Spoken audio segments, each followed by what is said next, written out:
चित्तौड़ के तीन जौहर। एक भयावह कथा। चित्तौड़गढ़ का किला राजस्थान की माटी का गौरव है, लेकिन इसके इतिहास में ऐसे तीन घटनाक्रम हैं जो आज भी लोगों की रूह कंपा देते हैं। इन घटनाओं को जौहर कहा जाता है। जौहर का अर्थ है वह अनुष्ठान जिसमें राजपूत महिलाएं शत्रुओं से अपनी मर्यादा बचाने के लिए अग्नि में समर्पित हो जाती थीं।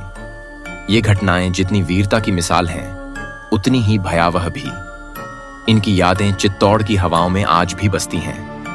पहला जौहर, रानी पद्मिनी और अलाउद्दीन खिलजी का आतंक। सन 1303। चित्तौड़ के किले में शांति का वातावरण था। रानी पद्मिनी अपनी सुंदरता और बुद्धिमत्ता के लिए प्रसिद्ध थी।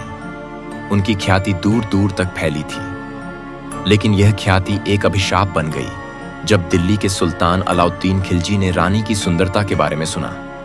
अलाउद्दीन ने चित्तौड़ पर हमला कर दिया। महीनों तक किला घेरे में रहा, लेकिन राजपूतों ने हार नहीं मानी। अंततः जब खाद्य और जल की कमी हो गई, तो राजा रतन सिंह और उनकी सेना ने अंतिम युद्ध लड़ने का निश्चय किया।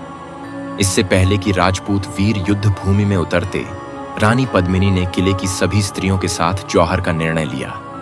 एक विशाल अग्निकुंड तैयार किया गया।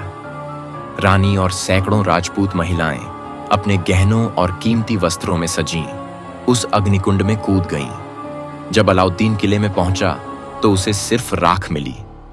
कहते हैं उस दिन किले की दीवारों से चीखों की ऐसी गूंज उठी कि वह आज भी सुनाई देती है। रात्रि के समय जब चित्तौड़ के किले में कोई अकेला जाता है, तो वहां की हवाओं में रानी पद्मिनी और अन्य महिलाओं की चीखें महसूस होती हैं।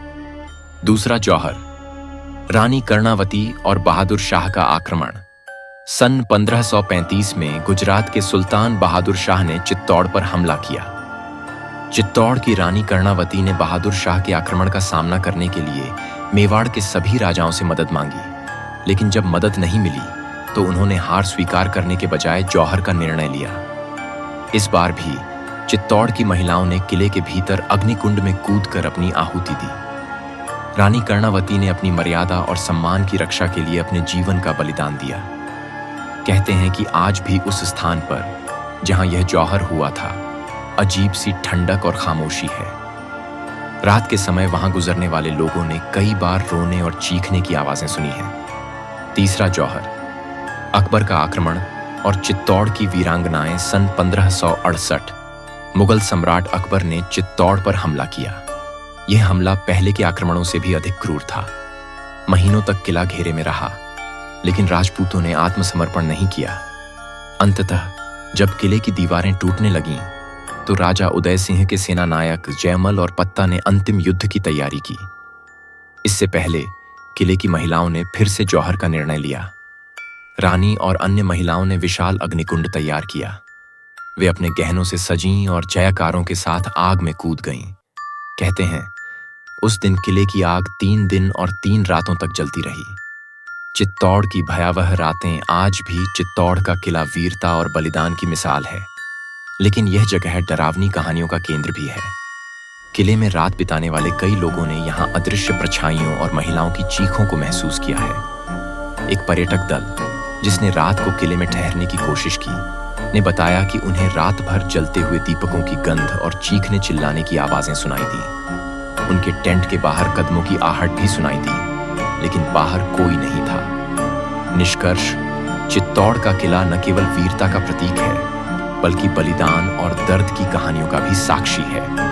यहाँ के 3 जौहर इतिहास के सबसे दर्दनाक अध्याय हैं। यह किला आज भी अपने अंदर उन वीरांगनाओं के संघर्ष और बलिदान को समेटे हुए है, लेकिन जो लोग इस किले के रहस्यमय पहलुओं को महसूस करते हैं, उनके लिए यह जगह एक खौफनाक अनुभव से कम नहीं। चित्तौड़ का किला हमें सिखाता है कि सम्मान और मर्यादा के लिए बलिदान देना राजपूत संस्कृति का अभिन्न अंग था। लेकिन इन कहानियों के पीछे छुपा डरावना सच हमें यह भी याद दिलाता है कि इन बलिदानों की गूंज सदियों तक हमारे दिलों और आत्माओं को झकझोरती रहेगी।